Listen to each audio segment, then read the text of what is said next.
Okay. प्रभु राम का नाम लेते हैं और हमारा वास्तु का कोर्स स्टार्ट करते हैं। देखिए, वास्तु सबसे पहली बात तो ये है कि वास्तु इंडिपेंडेंटली काम नहीं करता। ठीक है।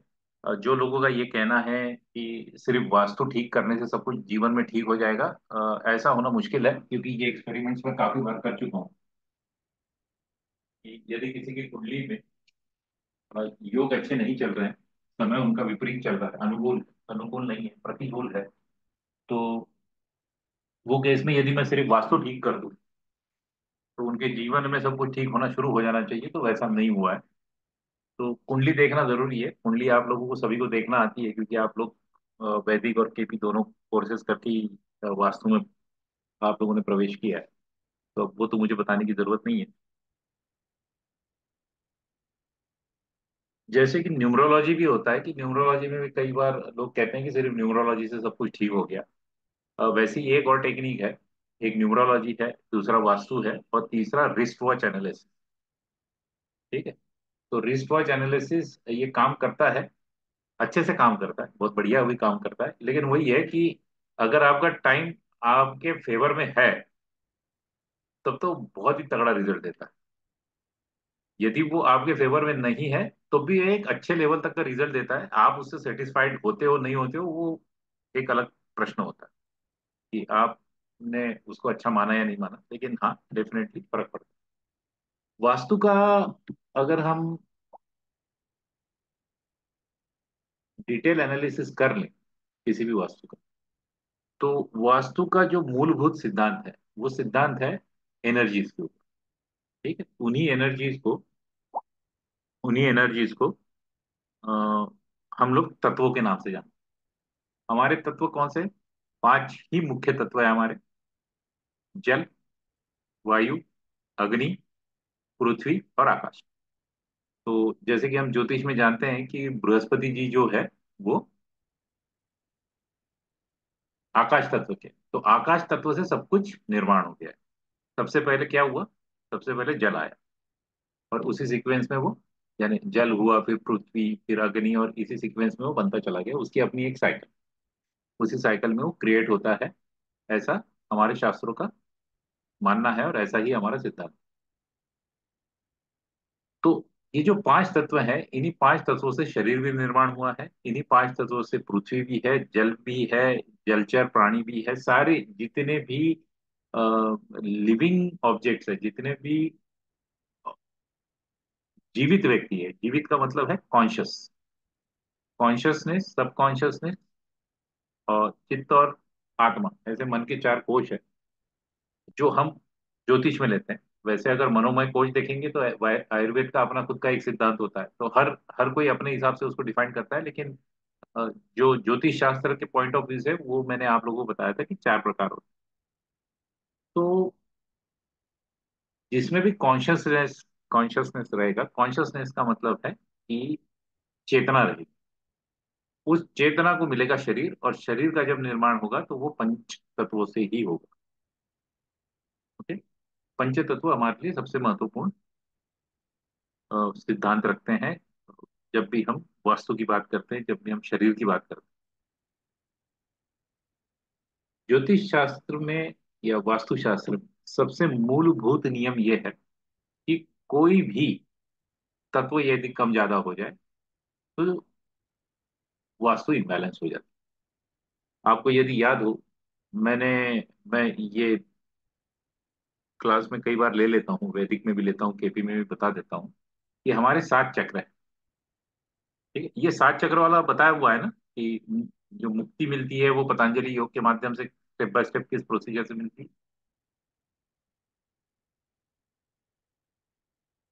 आप यानी वैदिक अगर किए होंगे तो शायद उसमें मैंने बताया होगा।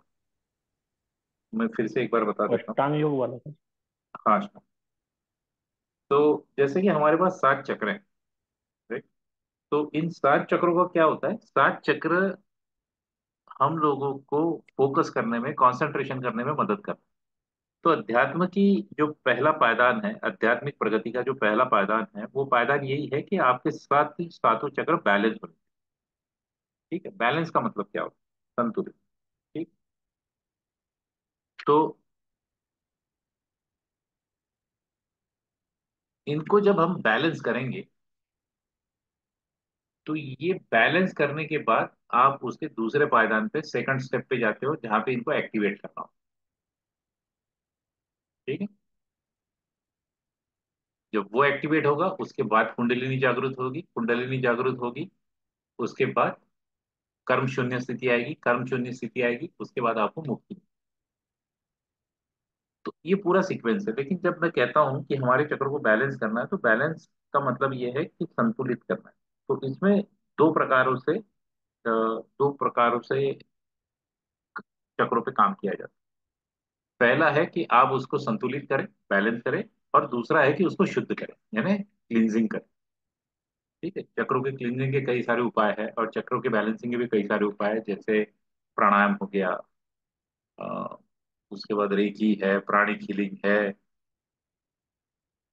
You just name it, colour therapy है, बहुत सारे हैं, गुरु मंत्र है। इससे होता यह है कि चक्रा जो है वो बैलेंस रहते हैं, और चक्रा जो है वो क्लीन रहते हैं, यानी शुद्ध रहते हैं। अशुद्ध होते हैं बुरे विचारों से, बुरे खान पान से, बुरी लोगों की संगत से, इससे सब वो अशुद्ध होते हैं। तो इनको बैलेंस करना और शुद्ध करना ये एक बहुत रेगुलर एक्टिविटी है। ऐसा नहीं कि आपने एक बार कर दिया और वो परमानेंटली वैसे रहे। क्योंकि आप दिन में 2-3 बार खाना खाओगे, 100 लोगों के बारे में सोचोगे, 8-10 लोगों से, 15 लोगों से बातें भी करोगे, कभी कभी आपके मन में कुछ कुछ अच्छी बुरी विचार भी आएंगे। इन सभी से वो असंतुलन बना रहता है।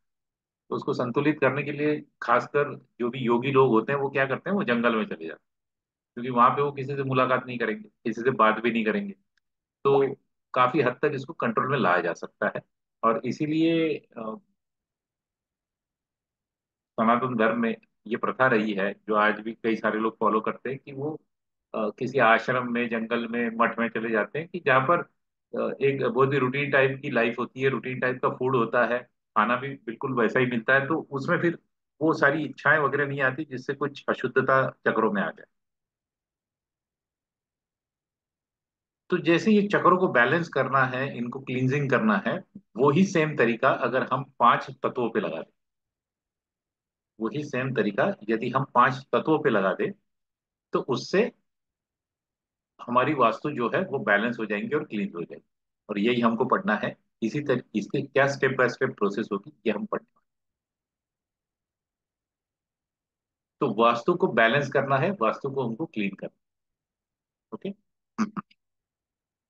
आयुर्वेद में ये कहा जाता है कि जो त्रिदोष है,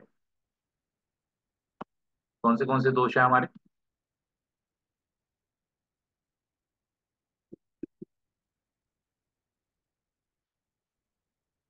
वात पित्त कफ। करेक्ट। वात पित्त कफ हमारे दोष होते हैं, सही है ना? आवाज आ रही है? हेलो। जी सर, आ रही है सर, क्लियर। हाँ, आ अरे रही है तो सर, थोड़ा आ सा रही है। इंटरेक्टिव रखो ना, आप लोग क्या नए लोग थोड़ा ना हो। आप इंटरेक्टिव रखो ना, मुझे लगता है कि मैं शायद मेरी आवाज नहीं। ओके। तो कफा जो है वो भू तत्व और जल तत्व को मिलके कफ, जो एनर्जी है, ये लोग एनर्जी बोलते हैं, हम इसको दोष बोलते हैं शरीर में। वात पित्त कफ होता है। जब वात पित्त कफ ये बैलेंस होगा तो शरीर बहुत अच्छे से काम करता है। पित्त जो होता है उसमें फायर और वाटर होता है, और काइनेटिक एनर्जी, यानी वात जो होता है ये एयर और ईथर से होता है, यानी आकाश से। ठीक है। तो जो हमारे तत्व हैं, 5 तत्व, जल, वायु, अग्नि, पृथ्वी और आकाश, इनके कॉम्बिनेशन से ये 3 दोषों का निर्माण होता है। तो अगर शरीर में कफ ज्यादा हो गया, इसका मतलब है कि अर्धी अर्धी इलेवेंटी, यानी भूत तत्व आपके शरीर में ज्यादा हो गया या पानी ज्यादा हो गया।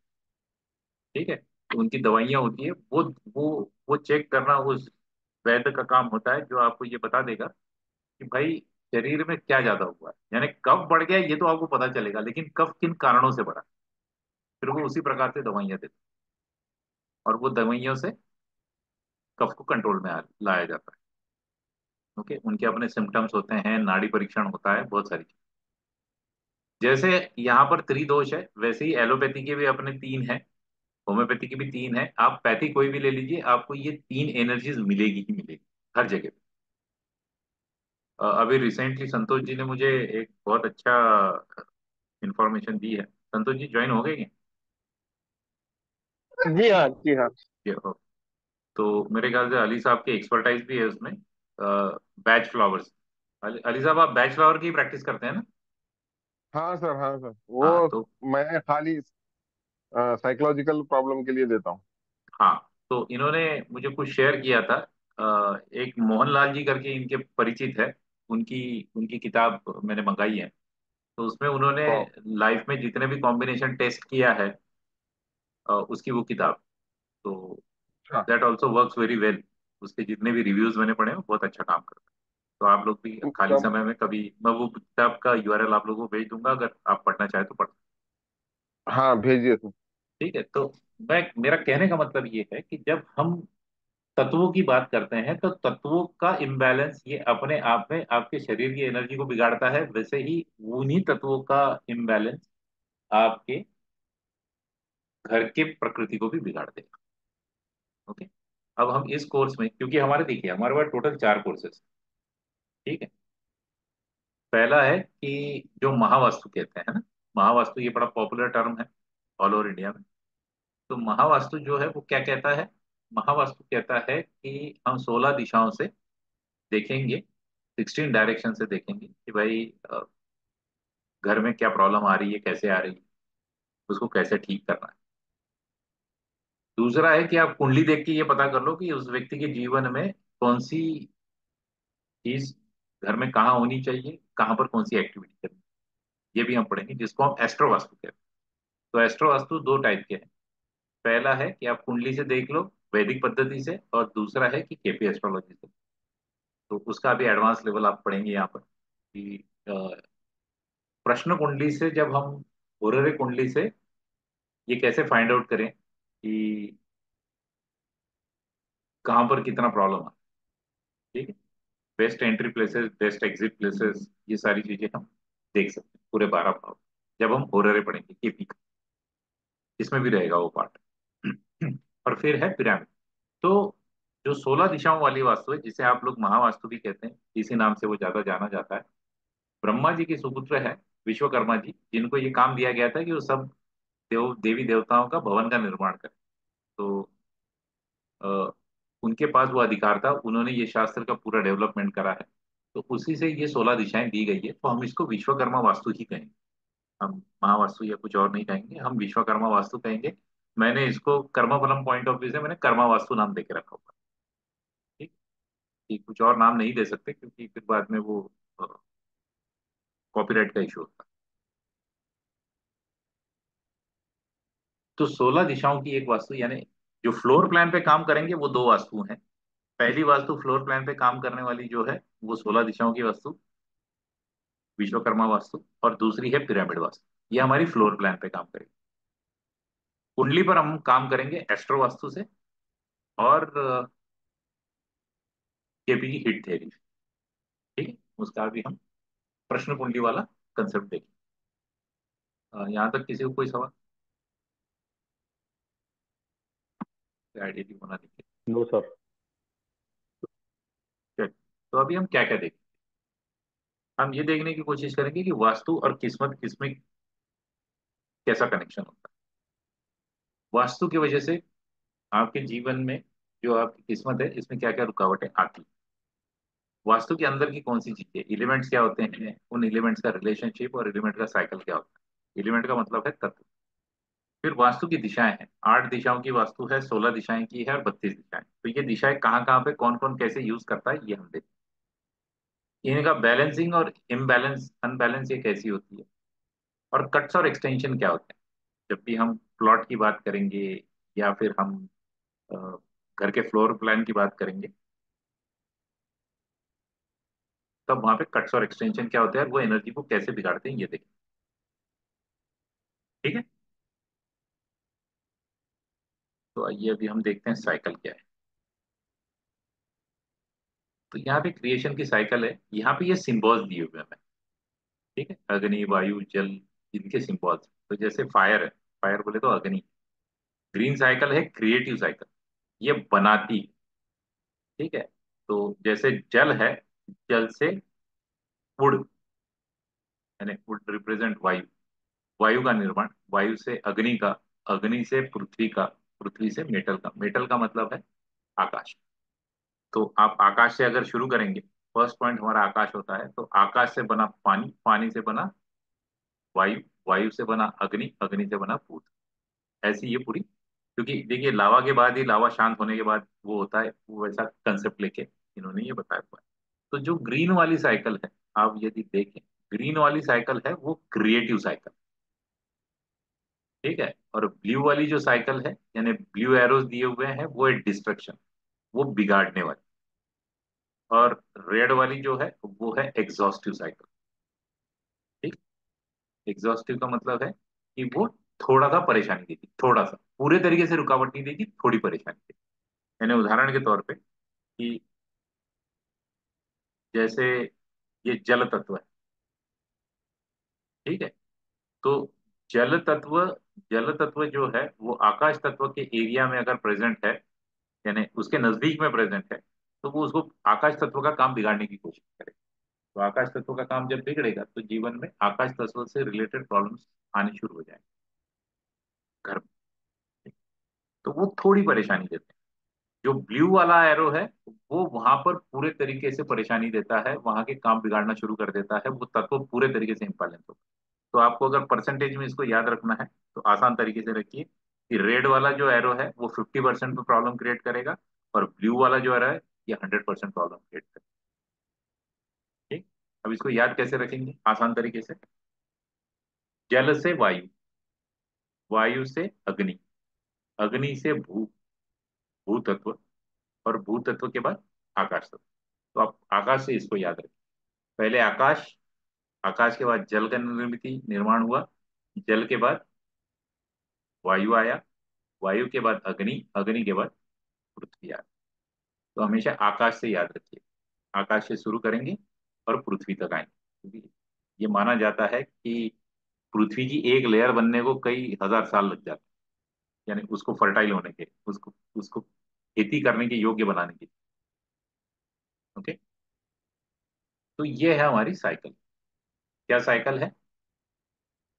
आकाश, आकाश से जल, जल से वायु, वायु से अग्नि, अग्नि से, बस इसको याद रखिए। ठीक।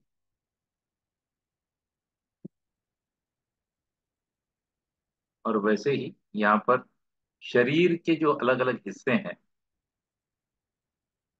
कहाँ पर क्या इम्पैक्ट होगा किसी व्यक्ति के घर में, यदि कोई तत्व बिगड़ जाए तो उसके शरीर के किस हिस्से पर वो इम्पैक्ट करेगा, उसकी ये मैंने साइकिल दी।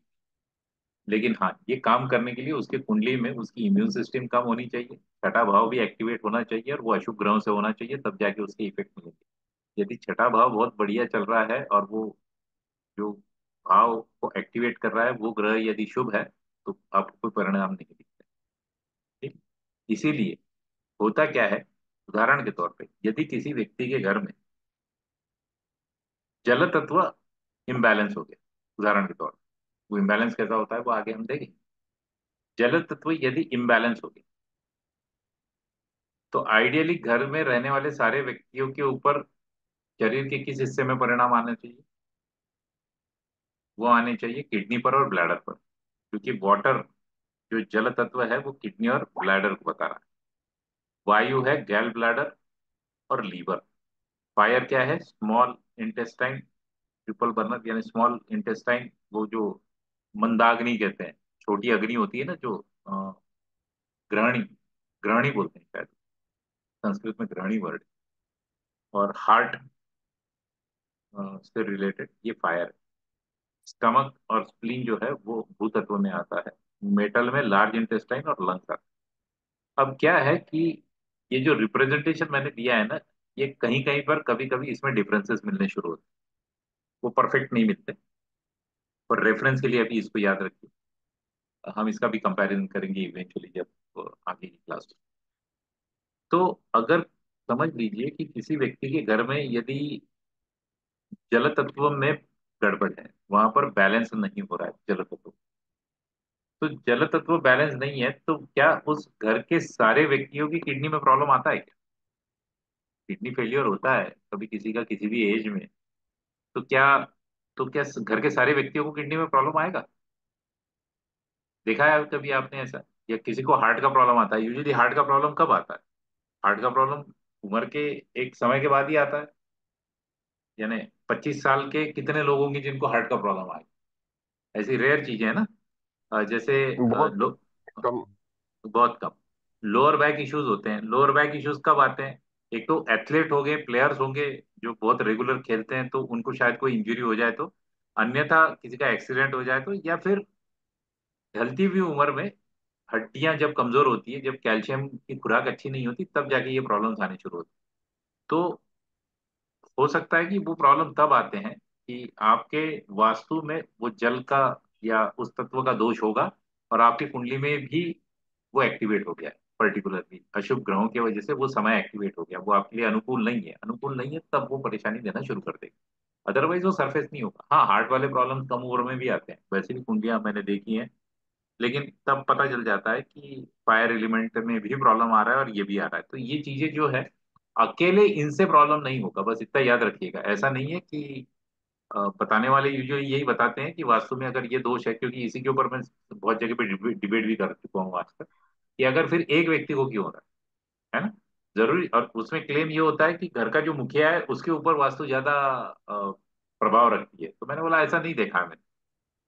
घर के जो मुखिया है उनको कुछ नहीं हुआ है, लेकिन घर के जो बचे हुए मेंबर्स है उनको प्रॉब्लम आई, तो वो तो मुखिया नहीं है। तो फिर ये तो स्टेटमेंट काम नहीं करेगा। तो हमको दोनों चीजों का अध्ययन हमेशा ध्यान में रखना। ठीक।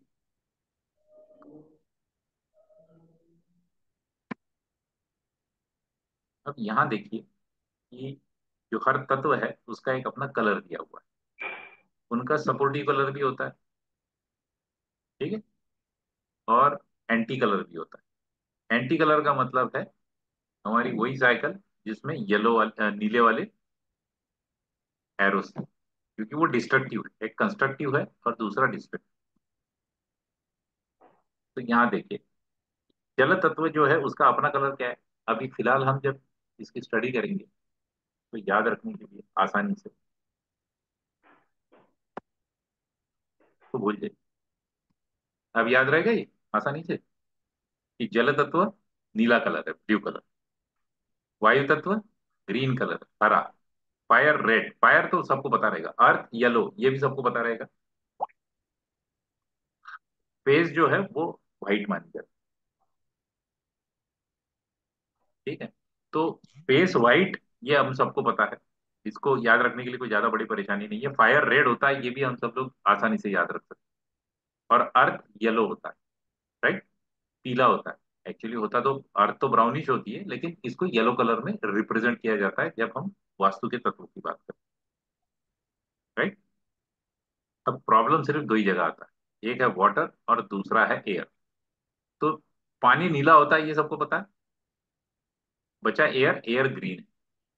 अब ये एयर ग्रीन क्यों दिया हुआ है इसका उत्तर मेरे पास नहीं है, दो तीन जस्टिफिकेशन है पर वो काम नहीं करते, ठीक। तो इनको हमको याद रखना पड़ेगा। पानी नीला है, ठीक है, वायु तत्व हरा है, फायर जो है वो लाल है, उसके बाद भू तत्व येलो यानी पीला, और स्पेस जो है वो व्हाइट।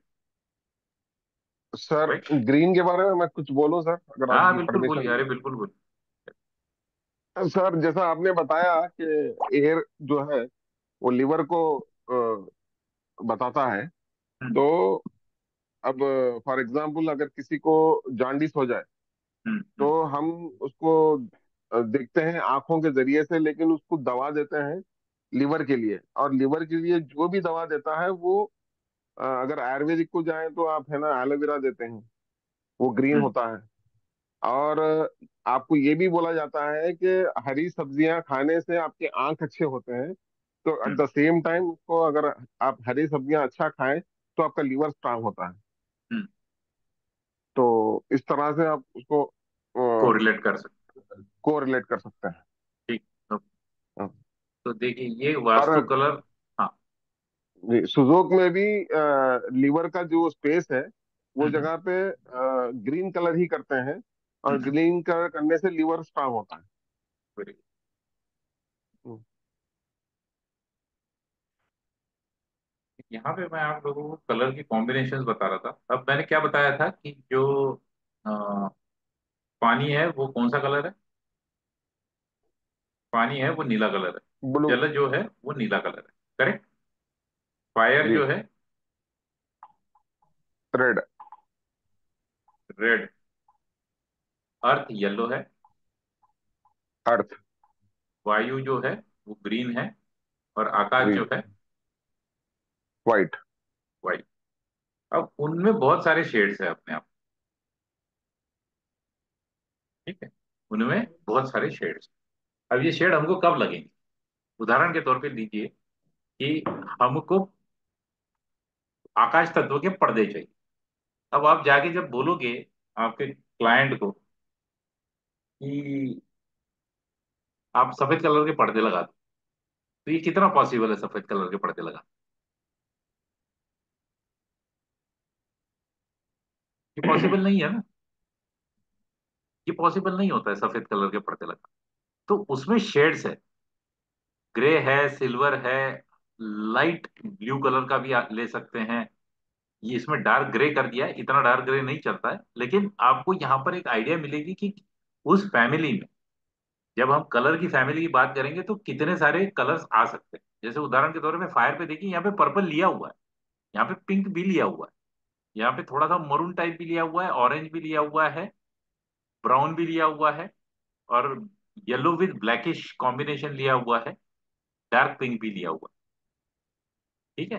तो रेड के साथ हम लोगों को इतने सारे कॉम्बिनेशन अलाउड है वास्तु में। ये याद रखिए। तो ऐसा नहीं है कि हमको जो कलर प्रेजेंटेशन में मैंने शेयर किए हुए हैं we have to stick to that colour only. क्योंकि मुझे बताइए अगर कहीं पे हमको अगर अग्नि तत्व को बढ़ाना है किसी के घर में, तो लाल कलर के पर्दे या लाल कलर का सोफा कितने लोग रखेंगे? डेफिनेटली लोगों का चॉइस नहीं होगा वो। सही है ना। कितने लोग प्रेफर करेंगे कि पर्पल कलर का सोफा हो? क्योंकि सोफा तो यूजुअली लाइट कलर्स में ही होते हैं और उसके ऊपर के जो कवर्स होते हैं वो थोड़े डार्क होते हैं, या उल्टा होता है, या आपने देखा होगा। पर पर्पल कलर का सोफा या रेड कलर का सोफा आपने आज तक कितने घरों में देखा? बहुत रेयरली देखा होगा। सही। जी सर। हम्म। तो इसलिए इन फैमिलीज को हमको याद रखना जरूरी है कि भाई ये फैमिली के रूप में काम करे। ओके। तो एक कलर का जो कॉम्बिनेशन है वो तो है ही है, डेफिनेटली है कि हमको कलर के ऊपर ध्यान रखना ही है। लेकिन कलर की जब हम बात कर रहे हैं तो कलर में फैमिली आएगी, ये याद रखें।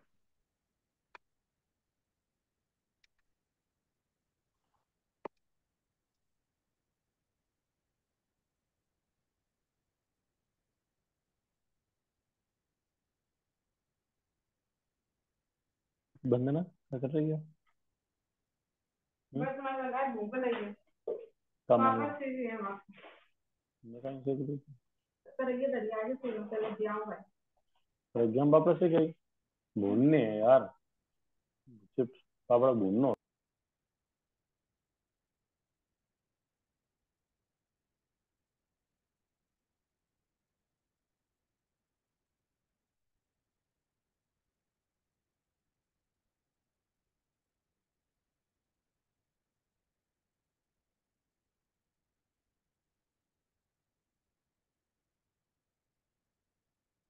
ये जब मैं नोट्स बनाने शुरू करूंगा तो ये डाल दूंगा उसमें, तो आप लोगों को रेफरेंस रहेगा।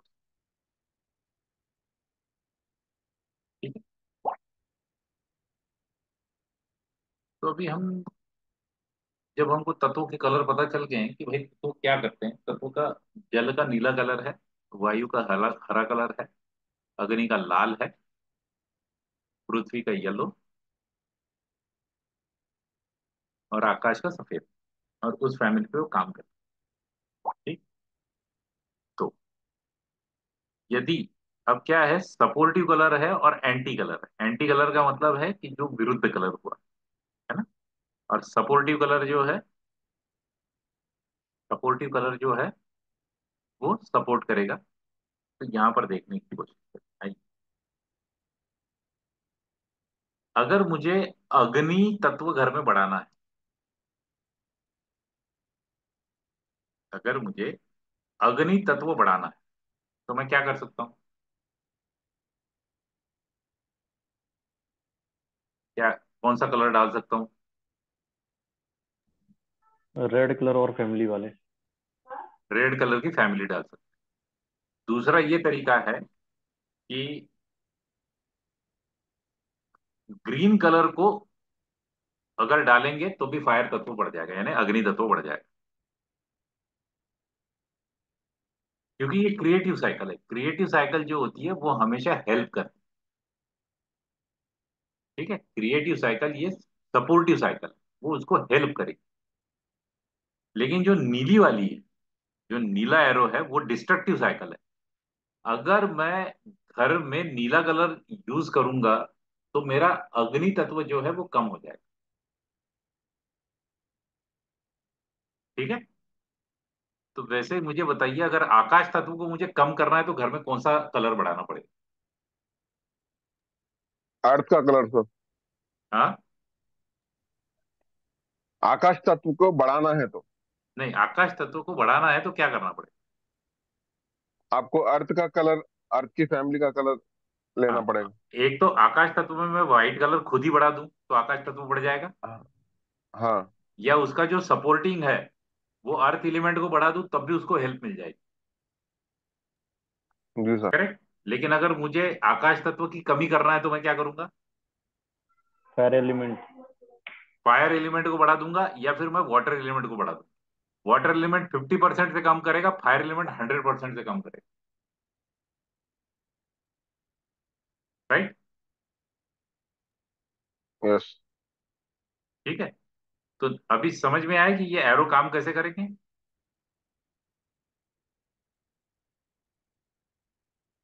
पृथ्वी तत्व को, पृथ्वी तत्व को कम करना है तो क्या करेंगे? कम करना है, मेरा क्वेश्चन सुनिए ध्यान से, कम करना ग्रीन ग्रीन कलर तो फैमिली वाला यूज करें, बूट। है बस। ग्रीन कलर एक तो कम कर लो, या फिर व्हाइट कलर बढ़ा दो। यानी ग्रीन बढ़ाओ और व्हाइट बढ़ाओ, दोनों में क्या होगा? भूतत्व कमी होनी शुरू हो जाएगी।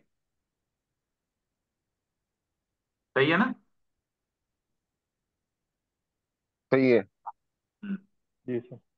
ओके, और जल तत्व को बढ़ाना है तो क्या करेंगे? घर में नीला कलर यूज करना शुरू कर दो, जल तत्व बढ़ेगा। व्हाइट कलर से भी सर। व्हाइट कलर से भी बढ़ेगा।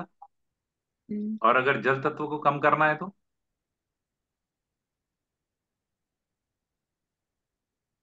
Green green colour. Colour, green colour. Green colour बढ़ाएंगे। और और रेड कलर। येलो। रेड नहीं, येलो। जल, जल येलो कलर। रेड को खत्म कर रहा है। तो जो ये जो ब्लू कलर का एरो येलो है येलो ये बढ़ेंगे। डिस्ट्रक्शन है। इसको डिस्ट्रक्ट कौन करेगा? येलो करेगा, अर्थ। अर्थ। अर्थ येलो। करेगा। हम्म, राइट। ठीक है। जी सर। हाँ, तो हो गया, आप वास्तु सीख गए। तो एक होता है सपोर्टिंग कलर, जो ग्रीन वाले एरोज है वो सपोर्टिंग है। अपने आप में तो कलर खुद है ही, लेकिन ग्रीन वाला सपोर्टिंग है। रेड वाला जो एरो है वो 50% से कम करेगा, ग्रीन वाला 50% से बढ़ाएगा। और ये जो शार्प एरोज है ब्लू कलर के, ये डिस्ट्रक्शन है, ये पूरे तरीके से गड़बड़ कर देंगे। तो इसलिए लोग क्या कहते हैं कि south east direction, south east direction क्या होती है? साउथ ईस्ट डायरेक्शन होती है अग्निकोण। तो वहां पर नीले कलर की टाइल्स लगा दो आप, या दीवारों को नीला कलर लगा दो। तो अग्निकोण में चाहे आपका गैस हो ना हो, कोई फर्क नहीं पड़ता गैस है या नहीं, लेकिन वहां पर अगर नीला कलर आ गया तो वो अग्नि को परेशानी देना शुरू कर दे। ठीक। क्योंकि इनका मानना ये है वास्तुशास्त्र में कि जब भी हम दिशाओं की बात करेंगे तो उन दिशाओं में वहां पर वो एक्टिविटी हो या ना हो। क्योंकि एक होती है एक्टिविटी कि आप कुछ कार्य कर रहे हैं, कार्य कौन सा है, खाना बनाना, खाने बनाने के लिए आपको लगती है अग्नि, तो अग्नि को अग्नि वाले एरिया में रख दो, स्थापित कर दो, है ना। अग्नि को अग्नि वाले एरिया में अगर स्थापित कर दिया तो वो उसके लिए फेवरेबल हो जाएगा। लेकिन साथ में वहां पे टाइल्स भी आपने रेड कलर की लगा दी, तो फिर घर में अग्नि जो है वो बढ़ना शुरू हो गया ना, अग्नि तत्व जो है वो बढ़ना शुरू हो गया वो केस में, क्योंकि एक्टिविटी भी गर्म, कोण भी गर्म, जो दिशा है वो भी गर्म, और वहां पे जो टाइल्स लगी है, जो कलर लगा है वो भी गर्म। तो ओवरऑल फायर बहुत बढ़ जाएगा। तो हम ऐसा नहीं कर सकते कि, ऐसा नहीं कर कभी कर सकते कि सब कुछ सब जगह सब कुछ बढ़ा दे, या संभव है। हमको ये देखना पड़ता है कि सबको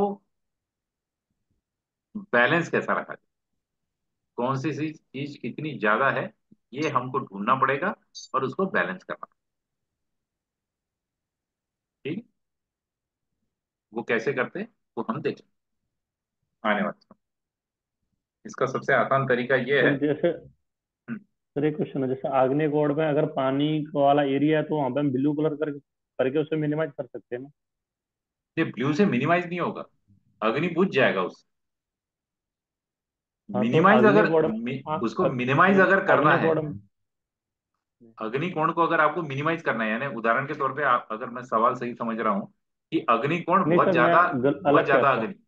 हम्म। सर मैं ये बोल रहा हूँ, अग्नि कोण में अगर पानी है तो वो तो अग्नि कोण खत्म ही कर दिया ना उसने, हाँ, स्टोरेज अग्नि टाइप का खत्म हो कुछ गया भी ना, है। बैलेंस नहीं हुआ ना फिर वो। हाँ तो उसको अग्नि को बढ़ाने के लिए हम रेड कलर वगैरह कुछ भी कर सकते होंगे अपना।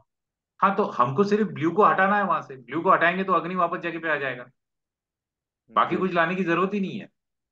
यही वास्तु की खासियत है। वो कहते हैं कि जब आपका वास्तु बन गया है तो अग्नि तत्व आ चुका है वहां पर, लेकिन आपने वहां पे नीला कलर देकर या पानी का स्रोत लाकर उस अग्नि को डिस्टर्ब कर दिया। ये जरूरी नहीं है कि वहां पे किचन होना ही चाहिए। मैं यही बताने की कोशिश कर रहा हूँ। जो मोमेंट पे आपने वास्तु बना ली, वास्तु का मतलब है घर बना लिया, जो मोमेंट पे आपने घर बना लिया तो आप समझ जाइए कि वहां पर ये पांचों तत्व आ चुके हैं। तो जरूरी नहीं कि वहां पे फिर आपको एक्टिविटी करनी ही है।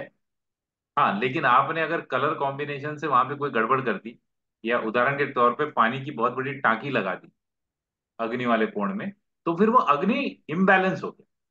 अब उसको बैलेंस करने के लिए आप वो पानी की टांकी हटाइए, पहली बात तो वहां से। क्योंकि पानी की टांकी जब तक रहेंगी, कई बार होता है ना कि लोग ऊपर में सिंटेक्स की टांकी लगा देते हैं किचन में, आपने देखा होगा, राइट। जी सर। हाँ, तो वो वहां पे होती है। अब इसमें दो मत है। एक मत ये है कि एक मत ये है कि बहता हुआ पानी होना चाहिए, कंटिन्यूशन। और कुछ लोग ये कहते हैं कि पानी का अगर बड़ा स्टोरेज है, जैसे कि सिंटेक्स की टांकी हो गई। अब वाटर प्यूरिफायर जो है वो यूजुअली 8 लीटर का होता है या 10 लीटर का होता है, सही है ना। जी सर। तो उसको नहीं माना जाता।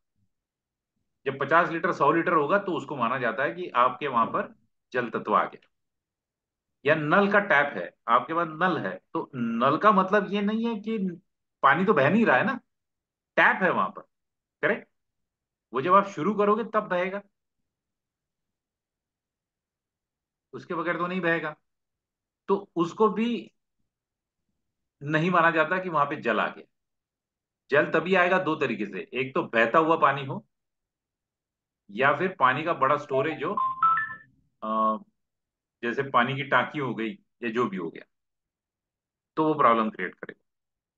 अब इसमें एक और प्रश्न उपस्थित होता है, पानी की टांकी अगर टेरेस पे हो तो क्या होगा।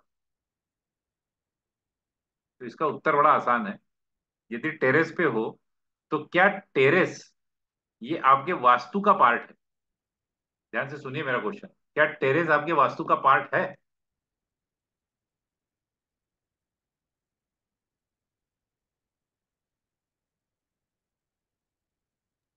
क्या जी लगता सर, है। वो आकाश तत्व को बताता है, आई थिंक। नहीं, घर के टेरिस। अंदर जितनी भी खाली जगह है वो आकाश तत्व है, घर के अंदर, छत के नीचे। छत के ऊपर अगर पानी है तो वो वजन का काम करेगा, वो वेट का काम करेगा। अच्छा। ठीक है, वो वहां पर वेट का काम करता है। यहाँ पे मत ये है, और जो बड़ा इंपॉर्टेंट मत है, एक बहुत महत्वपूर्ण सूत्र है कि जहां पर आपका घर बनेगा,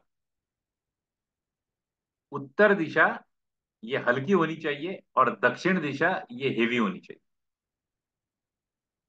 ठीक है, उत्तर दिशा ये हल्की होनी चाहिए और दक्षिण दिशा ये हेवी होनी चाहिए। तो उत्तर दिशा में अगर प्लॉट की ढलान है, यानी जो स्लोप है, वो स्लोप यदि उत्तर दिशा की तरफ है और दक्षिण ऊपर है तो बहुत बढ़िया।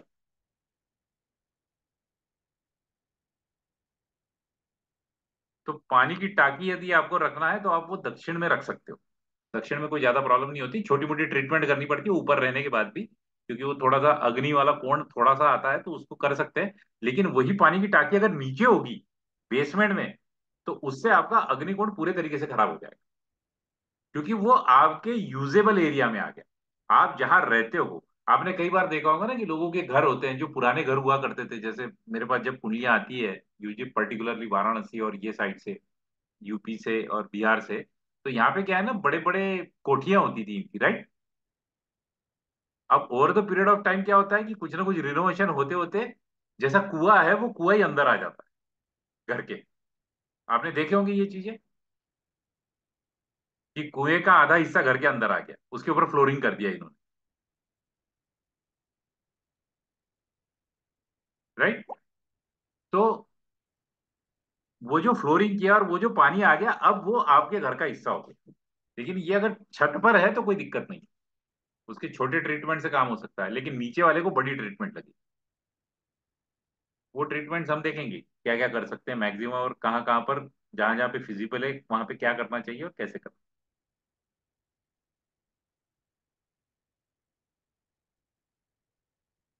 ओके।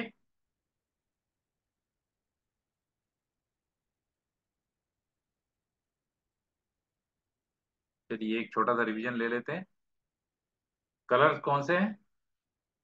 अग्नि का लाल, भू का पीला, आकाश का सफेद, जल का नीला, वायु का हरा, हरा। राइट। और साइकिल कैसी है, अगर आकाश से शुरू करेंगे तो? आकाश से जल, हम्म। जल से वायु, वायु से अग्नि, अग्नि से पृथ्वी, पृथ्वी से आकाश। Very good. ठीक है। और इस साइकिल में हमको क्या याद रखना है? इस साइकिल में हमको याद ये रखना है कि जो सामने वाला होता है वो पीछे वाले को 50% से कम करता है, लेकिन पीछे वाला सामने वाले को 50% से बढ़ा देता है। रेड एरो जो है उसका मतलब ये है कि वो पीछे वाले को कम कर रहा है, ग्रीन वाला 50% से बढ़ा रहा है, और नीला वाला जो एरो है वो 100% से काम बिगाड़ेगा। अब इसको याद कैसे रखें? इसका सबसे आसान तरीका क्या है? साइकिल बताइए मुझे अभी, फिर से आकाश से शुरू करके साइकिल बताइए। पहला आकाश, दूसरा, जल, तीसरा, वायु, चौथा, वायु। फायर। अग्नि, पांचवा, अर्थ, पृथ्वी। और पृथ्वी। अब एकदम सिंपल तरीका, अब आपको ये तो पता है आगे पीछे वाले कौन है, ये तो पता है आपको। अब आपको ये नहीं पता कि डिस्ट्रक्शन क्या है, तो जो भी तत्व है वहां से तीसरे तत्व को बिगाड़ देगा। जो भी तत्व की हम बात करेंगे वहां से तीसरे तत्व को वो पूरे तरीके से बिगाड़ देगा। आकाश से तीसरा तत्व क्या है? एयर। वो एयर को गड़बड़ कर देगा। जल से तीसरा क्या है? फायर। Very good. वायु से तीसरा क्या है? वुड। वायु से तीसरा पूछ रहा हूं तो वुड बोले तो वायु हो गया। अर्थ। नहीं। अर्थ। स्पेस, हाँ हाँ, स्पेस। वायु से भू तत्व हो गया ना, अर्थ हो गया। ठीक है। अग्नि हाँ किसको हाँ हाँ बिगाड़ेगा? अग्नि किसको बिगाड़ेगा? अपने से तीसरा बिगाड़ देगा। अग्नि किसको हाँ। बिगाड़ेगा? करिए इमेजिन। स्पेस को। आकाश। आकाश को स्पेस बिगाड़ेगा। को बिगाड़ेगा। और भूतत्व किसको बिगाड़ेगा? पानी वाटर। को। फायर। हाँ, किसको बिगाड़ेगा? वाटर, पानी जल। पानी। बस वाटर। हो गया। बस हो गया। इसको इमेजिन करना है। अब वो साइकिल को याद रखने के लिए फिर से फोटो देखने की जरूरत नहीं। ठीक है। अब मुझे बताइए, अग्नि 50% किसको कम करेगा और किसको बढ़ा देगा? अर्थ को बढ़ाएगा 50%, यानी अर्थ को बढ़ाएगा और हाँ, एयर को एयर कम को, करेगा। वायु को कम करेगा। बिंगो। बढ़िया। ठीक है। जल तत्व किसको बढ़ाएगा और 50% से किसको कम करेगा? एयर को बढ़ाएगा एयर और को और वाटर आकाश को को कम कम करेगा। स्पेस को कम नहीं नहीं, करेगा। वाटर तो मैं पूछ ही रहा हूँ। जल तत्व तो मैं पूछ ही रहा हूँ ना। हम्म। हाँ, जल हाँ तत्व सर, किसको स्पेस को कम बढ़ाएगा? करेगा। किसको? स्पेस को कम करेगा हाँ। और वायु तत्व को बढ़ाएगा। बढ़ाएगा। Very good. ठीक है। और भूतत्व क्या करेगा? वो भूतत्व फायर आकाश को को कम बढ़ाएगा, करेगा, अग्नि को कम कर देगा। नहीं, आकाश को बढ़ाएगा और फायर को कम आकाश को करेगा। बढ़ाएगा। वेरी फायर को गुड। कम करेगा। Very good. तो यानी अब याद हो गया साइकिल? याद ही था सर। हाँ, अभी तक क्या है, अब ये जिंदगी भर नहीं भूलोगे आप। एक्यूपंचर का ये बेसिक एक्यूपेंचर भी नॉलेज वैसे ही है। काम करते हैं। Correct correct. ठीक है। तो देखिए क्या हमने क्या सीखा आज। हमने सीखा कि पांच तत्व है, पांच तत्व की रिलेशनशिप कैसी। हमने ये सीखा है। करेक्ट। ठीक है ना। जी सर। अब आपको एक बहुत इंटरेस्टिंग चीज बताता हूँ। खुश हो जाओगे आप। ठीक है।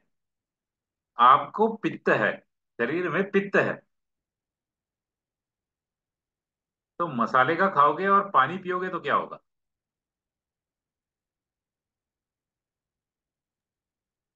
पित्त बढ़ेगा। पित्त बढ़ेगा। पित्त बढ़ेगा। पित्त बढ़ेगा। ठीक है। हम्म, अब ये फायर को कम करना है तो क्या खाना पड़ेगा? पानी पीना ज्यादा। नहीं, पानी नहीं पी सकते ना। पानी पियोगे तो पानी तो उसको एंटी एलिमेंट हो गया उसका। फायर को पानी से बढ़ाना है तो वायु को बढ़ाना पड़ेगा। वायु वायु को, को बढ़ाना पड़ेगा। और वायु को बढ़ाना पड़ेगा। वायु को और बढ़ाएंगे कुल तो फायर फायर को। बढ़ेगा ना। मैडम, वायु को बढ़ाएंगे हाँ तो फायर बिल्कुल। बढ़ेगा ना। तो फायर को कम करना है तो क्या करूं? अच्छा, फायर को कम करना है। फायर एसिडिटी बढ़ गई ना मेरी। Fire fire. अग्नि ज्यादा हो गया हाँ, शरीर में। तो अर्थ शरीर अर्थ में क्यों येलो ज्यादा जो। हुआ? क्यों ज्यादा हुआ? क्योंकि वाटर से ज्यादा हुआ, अग्नि से ज्यादा। और पित्त जो है वो अग्नि से और पानी से बढ़ गया। करेक्ट। हम्म। अब उसको कम करना है तो क्या करें? तो येलो अर्थ चीजें खाना अर्थ पड़ेगा, मेथी ये खाओ। येलो येलो चीजें नहीं खाना पड़ता है। ऐसा मत करिए। अर्थ जब एलिमेंट बढ़ भूतत्व, अर्थ एलिमेंट अर्थ बढ़ाएंगे एलिमेंट और अर्थ बढ़ाएंगे। एलिमेंट का गुड़ कम खाना करेंगे। खाइए। अर्थ एलिमेंट का खाना हम्म। खाइए, आपका अग्नि कम हो जाएगा। अब वो आयुर्वेद वाले से पूछिए कि अर्थ एलिमेंट क्या होती है। वो बता देगा आपको कि कौन से प्रोडक्ट होते हैं जो अर्थ एलिमेंट से रिलेट करते हैं। ठीक है। जी सर। हाँ। आयुर्वेद इसके ऊपर बेस्ड है। आयुर्वेद का कॉम्बिनेशन वहां से निकल के आता है। अब उसमें भी वो क्या ढूंढते हैं? अब इसमें देखिए, अर्थ क्यों? अर्थ क्यों? अग्नि में बहुत इंटरेस्टिंग चीज है, सिर्फ इसको थोड़ा सा ध्यान रखिए इसके ऊपर। मुझे बताइए, अग्नि की जब मैं बात कर रहा था यहाँ पर, ये पित्त की बात कर रहा था, तो पित्त में कौन है? फायर और वाटर है ना। फायर और वाटर का कॉम्बिनेशन, यानी अग्नि का और जल का कॉम्बिनेशन पित्त को बढ़ाता है। ये दोनों में कुछ रुकावट यानी कुछ प्रॉब्लम होगा तो, यानी ये बढ़ जाए, यदि इम्बैलेंस का मतलब है ये, यदि बढ़ जाए या यदि ये बहुत कम हो जाए, दोनों केस में पित्त बढ़ेगा। बढ़ेगा क्या? इम्बैलेंस का नहीं मतलब है होगा। एक तो ये बहुत बढ़ जाए या बहुत कम हो जाए। राइट। हाँ, तो तो ऐसा कौन सा एलिमेंट है? वाटर तो कम कर देगा ना। हाँ। वाटर कम कर देगा, फायर पित्त को बढ़ा देगा। हाँ। तो देखिए, तो ऐसा कौन सा एलिमेंट है ये दोनों को कंट्रोल करेगा, फायर को और वाटर को? वो अर्थ ही है। अर्थ डायरेक्टली वाटर को कम कर सकता है, और अर्थ जो है ये फायर को भी कम कर सकता है। ये अकेले ही है जो दोनों के ऊपर एक्शन लेगा तुरंत। 150 के रेशियो में। 1/2। 100 और 50 के रेशियो में। बहुत पकड़े, सही पकड़े। सही है। राइट। वैसे ही वायु तत्व का देखिए, वायु तत्व जो है वो दो लोगों को कम कर सकता है। वो जल को कम कर सकता है और वो पृथ्वी तत्व को कम कर सकता है डायरेक्टली। 100% पृथ्वी के ऊपर एक्ट करेगा, 50% वाटर के ऊपर काम करेगा। इनके कॉम्बिनेशन से जो भी प्रॉब्लम हो रहे होंगे, अर्थ और वाटर एलिमेंट अगर कम ज्यादा हो रहे हैं शरीर में, तो वायु तत्व से संबंधित जब औषधि और खाना खाना शुरू करेंगे तो ये बैलेंस में आना शुरू हो जाए। या आपने वायु तत्व की चीजें ज्यादा खा ली है तो प्रॉब्लम किधर दिखेगा? भू तत्व में और जल तत्व में प्रॉब्लम दिखना शुरू हो जाएगा। तो वो पूछते हैं ना कि आप क्या खाना खाते हैं, राइट? आपकी दिनचर्या कैसी है, सोते कब है, उठते कब है, पानी कितना पीते हैं, सुबह उठ के कितना पानी पीते हैं। आयुर्वेदिक वाले तो सारे क्वेश्चन पूछना शुरू कर देते हैं फिर आप। मैं भी पूछता हूँ सर। हाँ नहीं, डेफिनेटली। हम्म।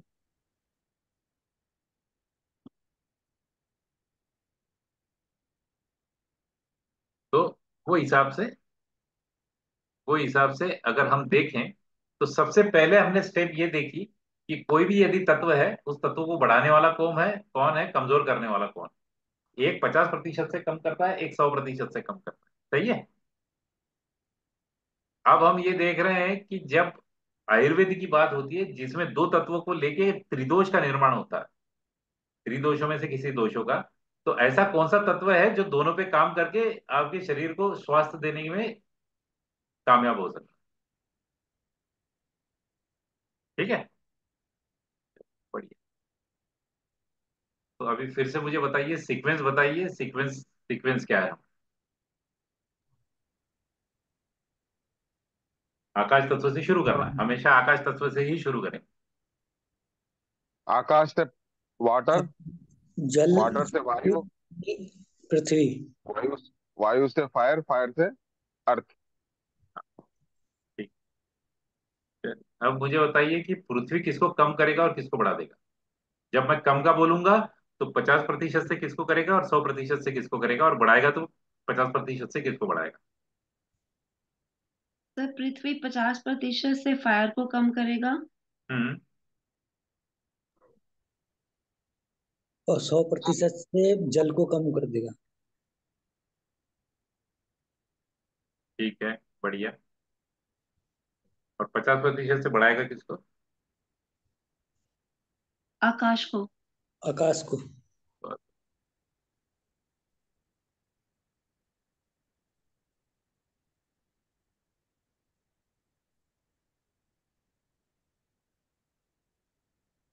ठीक। अब आपने मुझे भूतत्व बताया।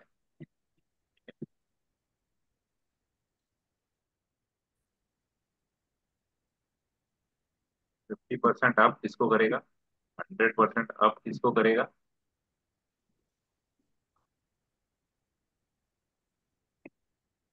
और 50% डाउन किसको करेगा? ठीक है, बताइए। जल तत्व 50% आप किसको करेगा? वायु। सर आप एक एक का नाम लीजिए सर। हाँ, वायु। क्या बोले अली साहब? आप एक एक का नाम, आप एक एक जनों का नाम लीजिए, एक एक तत्व दीजिए तो बढ़िया रहेगा। अच्छा। हाँ, तो अली साहब आप ही का नाम ले लेता हूँ फिर। कि 100% मैडम डाउन। मैडम बोले थे। हाँ बोलिए, जल किसको 50% बढ़ाएगा? वायु को बढ़ाएगा। 100% किसको बढ़ाएगा?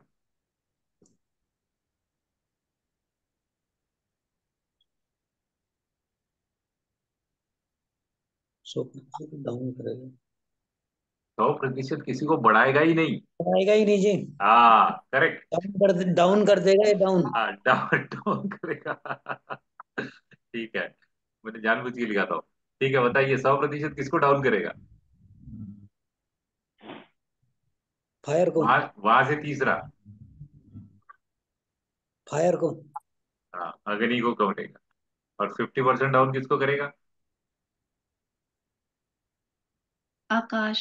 आकाश, स्पेस को। चलिए, अभी मैं सबके नाम लिख देता हूँ। आप लोग अपना अपना कैलकुलेट कीजिए और फिर जब मैं बताऊंगा तो आपके बराबर आ रहे क्या, ये देखिए।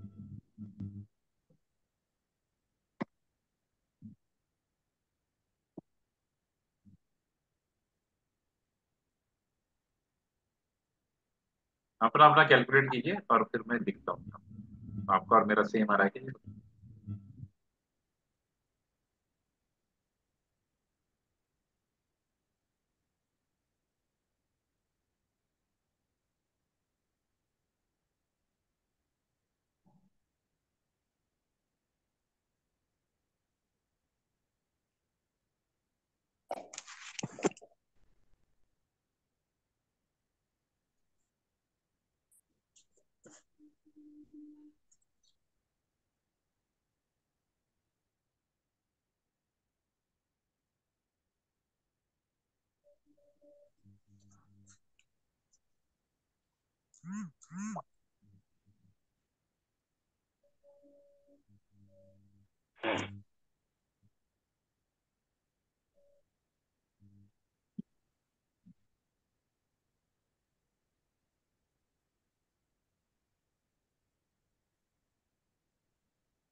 हो गया सर।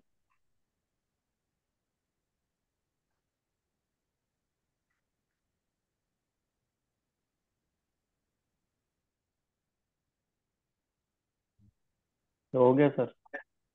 हाँ हाँ, बाकी सबका भी होने दीजिए।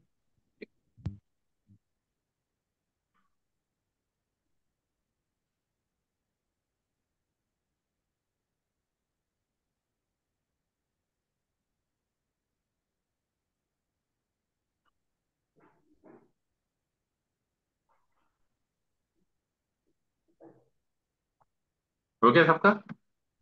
Yes sir. जी हो गया। हो गया सर। तो भूत तत्व किसको बढ़ाएगा?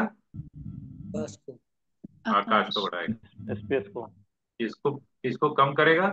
जल को। जल को कम कर देगा। और 50% किसको कम करेगा? फायर। फायर। अग्नि। बहुत बढ़िया। वायु फायर। को बढ़ाएगा। आग को हवा मिलेगी ना तो वो बढ़ जाएगा। 100% किसको डाउन करेगा? अर्थ। अर्थ। भूत तत्व। और 50% जल। पानी। जल। आकाश क्या करेगा?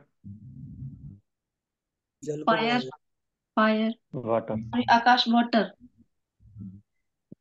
जल को बढ़ाएगा 50%। 100% किसको डाउन करेगा? वायु। वायु को। 50%। अर्थ। भू को कम कर देगा। अग्नि क्या करेगा? भू। अर्थ। 100% किसको करेगा? सही। आकाश। आकाश। एयर। वायु। वायु। वायु। बढ़िया।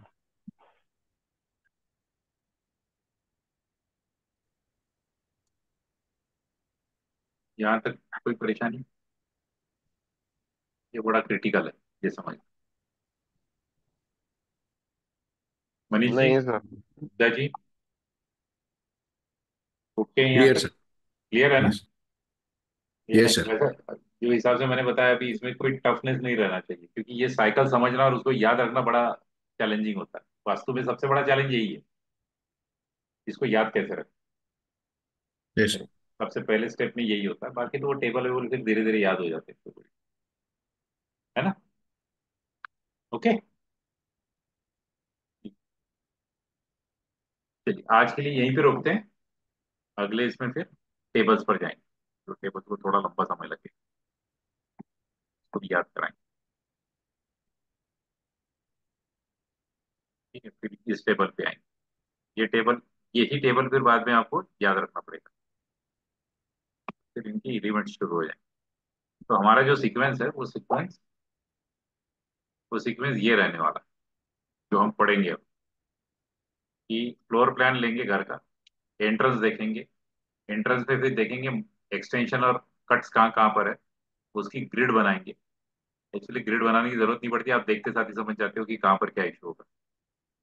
एनर्जी चार्ट बनाएंगे, उसकी भी जरूरत नहीं पड़ती, लेकिन मैं आपको बता दूंगा कि ये बनाते कैसे हैं। क्योंकि जब आप रिपोर्ट बना के किसी को दोगे तो उसमें फिर वो, यानी डिटेलिंग बहुत मायने रखती है। फिर निकालेंगे कि कौन से जोन्स वीक हो रहे हैं और कौन से स्ट्रांग हो रहे हैं, वो है गैप एनालिसिस। इसके बाद हम एक्टिविटी देखेंगे कि कहाँ पर एंटी एलिमेंट है। अब वो एंटी एलिमेंट कौन से हैं, ये आज मैंने आपको सिखाया है कि एंटी एलिमेंट क्या होता है, और वो वैसे ही होती है एंटी एक्टिविटी, कि कहाँ पे, यानी जैसे मिक्सर हो गया, ग्राइंडर हो गया, या फिर वॉशिंग मशीन हो गई, वो भी ग्राइंडिंग है। तो वो वहां पे काम अच्छे से नहीं करेगी अगर वो उसके फेवरेबल पोजीशन पे नहीं। वो होने के बाद यहाँ पे हम इसको बैलेंस करेंगे। कैसे करेंगे? Balancing the zone for cut and extension and balancing zone using colour shape and metal. तो ये हाथी को मैंने दिखाया हुआ है कि हाथी को बैलेंस कर रहे हैं एक पैर के ऊपर। और ये ट्रीटमेंट होने के बाद आपको उसके रिजल्ट मिलेंगे, और रिजल्ट मिलने के बाद उसको बूस्ट किया जाएगा। वो बूस्टिंग का भी अपना एक तरीका होगा। ठीक है, तो ये इतने पूरे स्टेप से जब वो जाएगा तब जाके वो वास्तु पूरा होगा। ठीक है।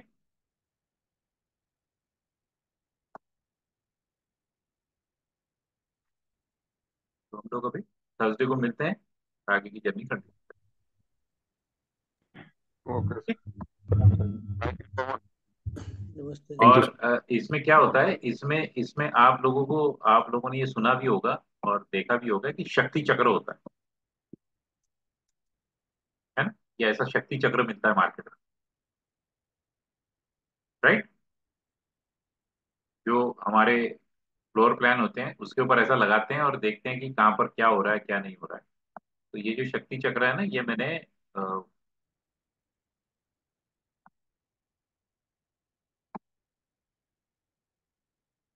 पावर पॉइंट के लिए बना लिया। मैं आप लोगों को दूंगा जब हम प्रैक्टिस शुरू करेंगे तब। तो आपके पास जैसा क्या फ्लोर बात। प्लान आ गया ना, तो ये फ्लोर प्लान पे डायरेक्ट यहाँ पर सेंटर में लगाएंगे। वो सेंटर कैसे निकालते हैं ये भी बताऊंगा। और क्योंकि ये इसके अंदर की इमेज है तो इसको पूरा गोल घुमा सकते हैं कैसे। ठीक है। तो वो शक्ति चक्र आपके पास नहीं भी है तो आप कंप्यूटर पे बैठ के सारी ये चीजें कर सकते हैं, उससे आसान हो जाएगा। मैं आपको ठीक। चलिए, आप लोग सब लोग अपने अपनी ईमेल आईडी मुझे दे दीजिएगा, ताकि मैं फोल्डर क्रिएट करूंगा।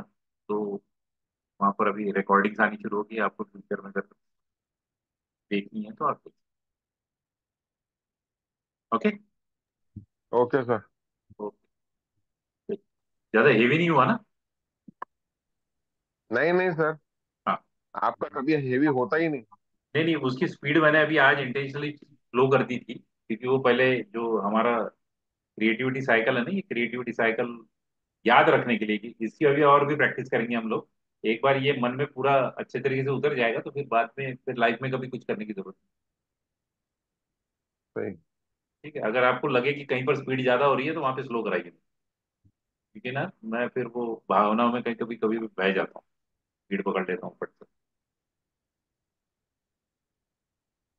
ठीक है, ओके। ये ठीक है आप सर। ईमेल आईडी दे दीजिए, और ईमेल आईडी देने के बाद मैं आपको वहां पर एक्सेस दे दूँ। Okay. Okay, thank you sir. Okay. Okay. Okay, thank you चलिए sir. Shraddha madam, okay. Thank you sir. Okay. हो सर, एकदम बढ़िया, ओके मस्त। ओके। थैंक यू चालेल। So much sir. ओके, चलिए, गुड नाइट। Good night.